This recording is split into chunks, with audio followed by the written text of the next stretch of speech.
let's see here. So today, I'm giving this up.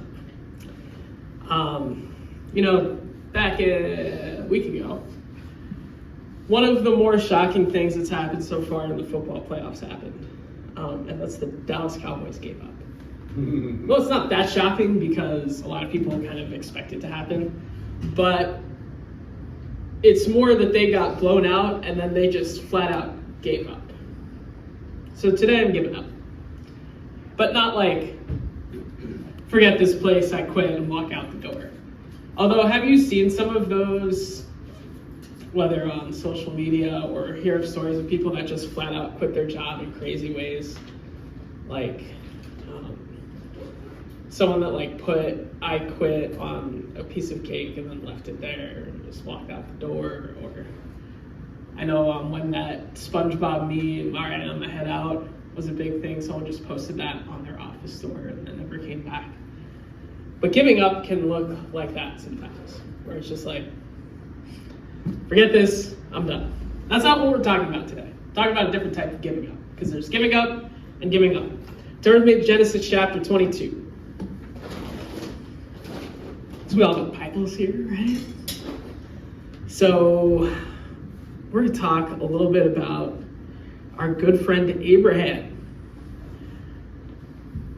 So I'm going to start right at the beginning of Genesis chapter 22, and a story that is fairly familiar to all of us. So Genesis chapter 22, verse 1, sometime later, God tested Abraham's faith. Abraham, God called. Yes, he replied, here I am. So let's start there. A lot of times I've heard people use this story as an example of how God is not a loving God, because they say that a loving God wouldn't force Abraham to do what he's going to do in this story. But right from the beginning, we see that this is a test. There was no actual intentions in here or anything like that. It's a test. Do you always hate tests in school? Tests are always awful. Recently, Shelby and I were talking about how in elementary school we used to do the hardcore state testing. I know it's still a thing. It's still as scrutinized as it is now. But I remember growing up that one of the things that they would do is, it didn't matter any other time of the year, but the day before the state test, they would send a note home. Please make sure that you get a good night's sleep. Please make sure that you actually eat breakfast, and a healthy breakfast. And make sure you also have a number 2 pencil, because God forbid you didn't have a number 2 pencil. But those tests, they were always very daunting. And I think for us, it was like 2 or 3 days where they would do like the reading. You guys have that listening passage too, where you had to listen to the story and take notes. And then math, I think sometimes social studies, science, whatever. And a lot of times you would think, why do we need those tests? And I think of it as it's what we need to take that next step. I know that it's kind of a thing of the past now, primarily because of COVID, and they've kind of looked at it, it's weird. The SAT. There were certain schools that 5-10 years ago, if you didn't have a specific SAT score, you couldn't get into that school no matter how good of a profile or how good of a candidacy you had. The SAT was kind of that benchmark, because they said if you didn't score a 1,500 out of whatever it is, then I don't know if you can handle the classwork and the coursework. Testing is important for the sense that it helps us to show that we are ready for the next step. Imagine our world out there, especially in an environment right now where it's snowing and icy and the roads are awful, if we didn't have a such thing as a driver's test. And we just gave 16-year-olds, just threw licenses at them like it's nothing. Wouldn't it be a much unsafer area to drive in? Like 16-year-olds are already crazy as it is. And then you're just gonna throw them the keys to a giant vehicle and just say, good luck? No, we have testing to make sure that they know how to do some small maneuvers and they know some of the rules of the road. Even if they don't get it perfect the first time, or if they don't understand it, at least there's that benchmark. So yeah, sometimes testing happens, and God will test us. God will test our patience. God will test us with bringing that really annoying person into your life. God will test us with circumstances, with hard work issues, a whole bunch of different things. But my question to you is, when that test comes, are you going to be like Eeyore and say, oh my gosh, this is happening again, this stinks, and oh, woe is me? Or are you going to say, God, what do you want to teach me through this? What is it that I can learn so that I'm ready for the next level? So when it comes to testing, yes, it happens, and yes, it's awful. I'm not saying I loved walking into my second grade class, yes, state testing, here we go. Everyone hates that. But the testing is necessary to see where you're at. And if maybe God is bringing a test into your life right now, ask God, what are you trying to show me through this? What is it that you're trying to teach me? Because it's interesting what God taught Abraham through this story. So let's keep reading. In verse 2, it says, take your son, your only son, yes, Isaac, whom you love so much, and go to the land of Moriah. Go and sacrifice him as a burnt offering on one of the mountains which I will show you. The next morning, Abraham got up early. He saddled his donkey and took 2 of his servants with him, along with his son Isaac. Then he chopped wood for a fire for a burnt offering and set out for the place God told him about. On the 3rd day of the journey, Abraham looked up and saw a place in the distance. Stay here with the donkey, Abraham told the servants. The boy and I will travel a little farther. We will worship there, and then we will come right back. So Abraham placed the wood for the burnt offering on Isaac's shoulders while he carried the fire and knife. As the 2 of them walked on together, Isaac turned to Abraham and said, Father. Yes, my son, Abraham replied. We have the fire and the wood, the boy said, but where is the sheep for our burnt offering? God will provide a sheep for the burnt offering, my son, Abraham said. And they both walked on together. When they arrived at the place God had told them to go, Abraham built an altar and arranged the wood on it. Then he tied his son Isaac and laid him on the altar on top of the wood. And Abraham picked up the knife to kill his son as a sacrifice. So kind of put yourself in the story here. This is the end of verse 10. Abraham is listening to the Lord, going up, has everything ready to go, and literally has a knife to his son's throat and is ready to kill him.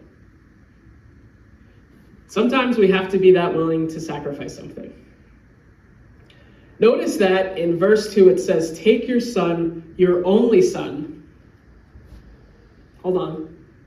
Didn't Abraham have 2 sons? Isaac and Ishmael? He says, yes, Isaac, whom you love so much. Now, a little bit for context, in chapter 21 is when there was the Isaac and Ishmael dispute, and then Sarah says, you better get this boy out of here. And Hagar and Ishmael go and all that. But I think the Lord is very specific in saying your only son who you love, because there was a special place in Abraham's heart for Isaac. And if he said, get your son and go sacrifice him, he might have been like, okay, let me go find Ishmael. But he took the thing that he loved dearly and he said, are you willing to sacrifice it? Sometimes God is calling us to give up something that we love dearly. Have you ever thought about it? Sometimes when people say they're sacrificing something, but they're not really sacrificing it. Like if I said, for this upcoming Lent season, I'm giving up dairy. It's not really going to do much, right? Like I'm not really sacrificing anything. But sometimes we have to give up something that feels like it's going to hurt us. So what do you need to give up today? Is it something in yourself that you need to give up? How you see yourself, how you see other people? Maybe you have to give up your trauma. I heard this said before. Are we letting our trauma trap us or train us? Are you letting something bring you down or are you learning from it? Maybe you have to give up your money. Maybe God is asking you to give a sacrificial gift. There are missionaries all over the world that are doing a lot for the kingdom of God. And they need our financial support. And maybe God is trying to see, what exactly are you feeling? Do you love money more than you love me? Maybe it's comfort. Maybe I've been too comfortable with not getting messy with people, because that can be really annoying. People that may make me feel a little bit uncomfortable. Or maybe just taking the initiative and talking to someone that's really, really annoying to talk to. Maybe I have to sacrifice that today. Maybe it's relationships. Maybe God is telling you, let go of that relationship that you've held on to for years. It's not going to happen. You were never going to change them, and you just got to get rid of them. Maybe it's your hopes and your dreams. Maybe the way that you see how God has called you is not the way that God has actually called you. Maybe you have to give that up to the Lord to see how he's going to move you to the next level. But we got to sacrifice something. We have to give up something at the altar. For Abraham, that was Isaac. And obviously, Abraham didn't actually kill Isaac. We'll get to that in a minute. But sometimes we just got to die to ourselves. Sometimes you just got to kill yourself at the altar. And I don't mean physically kill yourself. Please don't do that. But in Galatians chapter 2, verse 20, it says, "My old self has been crucified with Christ. It is no longer I who live, but Christ lives in me. So I live in this earthly body by trusting in the Son of God who loved me and gave himself for me." Jesus says kind of something similar, that we have to take up our cross daily and follow him. What is it that today, tomorrow, Tuesday, Wednesday, that you have to say, God, I'm dying to this? Maybe it is something that you see in yourself. Maybe it is something that tends to trigger you. Maybe it is trauma, money, comfort, relationships. I don't know what it is, but everyone has something. What is it that you're placing on the altar of the Lord today? Because only after we make that conscious decision to sacrifice something, that God then does what he does in this story. Verse 11, at that moment, not before, not during, at that moment, I guess it's kind of during, the angel of the Lord called to him from heaven, "Abraham, Abraham." "Yes," Abraham replied, "here I am." "Do not lay a hand on that boy," the angel said. "Do not hurt him in any way, for I know that you truly fear God. You have not withheld from me even your son, your only son." Then Abraham looked up and saw a ram caught by its horns in a thicket. So he took the ram and sacrificed it as a burnt offering in place of his son. Abraham called the place Yahweh Yireh, which means the Lord will provide. To this day, people still use that name as a proverb. On the mountain of the Lord, it will be provided. Then the angel of the Lord called again to Abraham from heaven. "This is what the Lord says. Because you have obeyed me and have not withheld even your son, your only son, I swear by my own name that I will certainly bless you. I will multiply your descendants beyond number, like the stars in the sky and the sand on the seashore. Your descendants will conquer the cities of their enemies, and through your descendants, all of the nations of the earth will be blessed, all because you have obeyed me." Only after we make that decision to sacrifice does provision come. I feel like one of the more well-known, like if you're asking people, what's the name of God in the Bible? Usually one of the first ones is Jehovah Jireh, because we love talking about how God provides us. And that's great. I'm not saying that we shouldn't talk about that, because the way God provides is awesome. Whether it's providing how we got this building, whether it's providing financially through the whole process, whether it's providing the right people at the right times. But sometimes we don't really talk about the sacrifice that it takes to go ahead before that. Because it's not until after Abraham has the knife in his hand and is about to kill Isaac that the angel of the Lord stops him and provides. There was a ram already caught in the thicket, but Abraham didn't notice it until the angel's like, wait, look that way. So a lot of times we really want God to say, God, provide for me financially. But do you tithe? Are you giving when God asks you to give? Lord, I want you to bless my family. But are you really taking the time to sacrifice for your family? God, I want you to bless my work. But are you working hard while you do it? Colossians 3:23, work willingly at whatever you do as though you are working for the Lord rather than for people. You know, he was talking to slaves when he was talking about that. Not just working hard, but working hard for very little pay. We can't take shortcuts with God. We can't want the blessing without doing the work that it takes to get there. I feel like what really kind of warps that in our minds today is in social media, when you see so many people that are going viral and doing all these crazy things. But like the people that actually make success out of that, we usually don't see what the work that took to get there and then the work that they do afterwards. I looked this up earlier. Mr. Beast, who's probably he's literally the richest YouTube content creator, made $500 million last year, which is wild.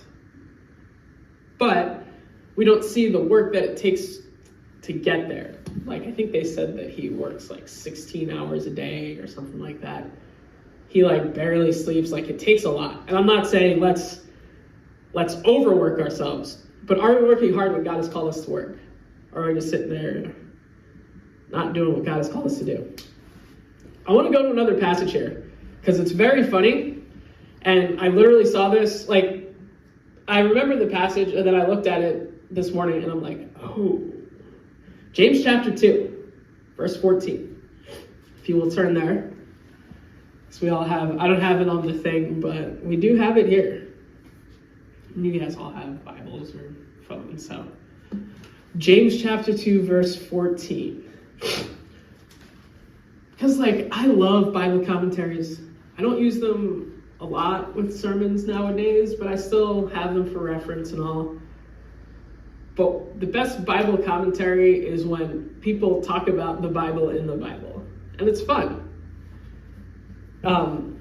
So James chapter 2, verse 14. What good is it, dear brothers and sisters, if you say you have faith, but don't show it by your actions? Can that faith save anyone? Suppose you see a brother or sister who has no food or clothing, and you say, goodbye, and have a good day. Stay warm and eat well. But then you don't give that person any food or clothing. What good does that do? You see, faith by itself isn't enough. Unless it produces good deeds, it is dead and useless. Now, someone may argue some people have faith, others have good deeds. But I say, how can you show me your faith if you don't have good deeds? I will show you my faith by my good deeds. You say you have faith, for you believe that there is one God. Good for you. Even the demons believe this, and they tremble in terror. How foolish. Can't you see that faith without good deeds is useless? I wanted that context because verse 21 is very interesting. Don't you remember that our ancestor Abraham was shown to be right by God by his actions when he offered his son Isaac on the altar? You see, his faith and his actions worked together. His actions made his faith complete. And so it happened just as the scriptures say, Abraham believed God and God counted him as righteous because of his faith. And he was even called the friend of God. So you see, we are shown to be right with God by what we do, not by faith alone. So James is giving his commentary on Genesis chapter 22. And what he's saying is, yes, Abraham was a man of faith, but he showed that by being willing to do the sacrifice and being willing to take that step. So I'm going to ask you again, what are you sacrificing today? We want to see God move in this community in a great way. So what is your Isaac? What is just the one thing, not the, like I know we could give a list, but if you want to give a list, fine. But what is the one thing that you say you need to give up today for Jesus?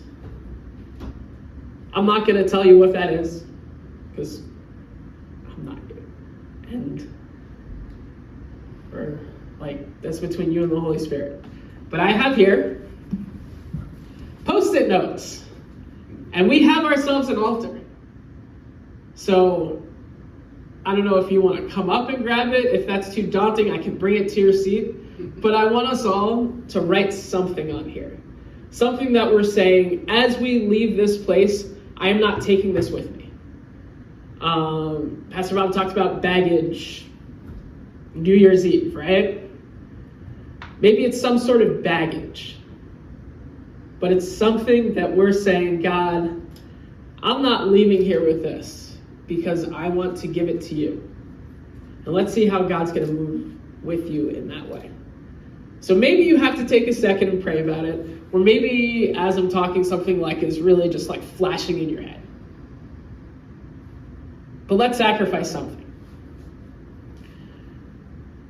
Maybe it is comfort. I don't know. But maybe God's testing us in this way this morning. To think of something, and to be vulnerable. Because I put in a reminder. I'm going to double check because I don't want to say that and then it not be true. I put in a reminder for, yes, Thursday to come here and pray over this. And hey, if you want to do that at some point too, go for it. But I want us to take this, write something, and leave it here. And like actually leave it here. So yeah, there we go.